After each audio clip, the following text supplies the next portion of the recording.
तो क्या होता है अगर ये आमने सामने आ जाएं?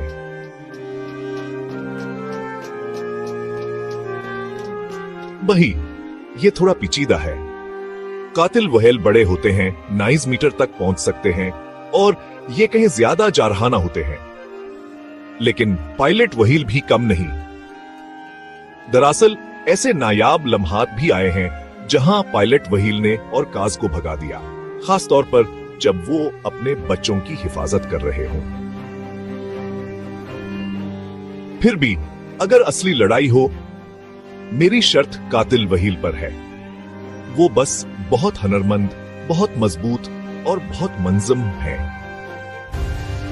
लेकिन फितरत में हमेशा लड़ाई की बात नहीं होती। कभी कभी ये इज्जत की बात होती है और ये जानने की कि कब तैर कर दूर हो जाना है।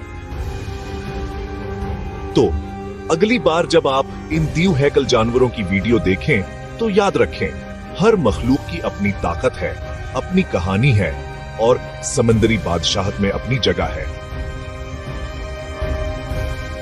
आपके ख्याल में समंदर का असली बादशाह कौन है? मुझे तबसरों में बताएं। ब्रेक टाइम.5 देखने का शुक्रिया।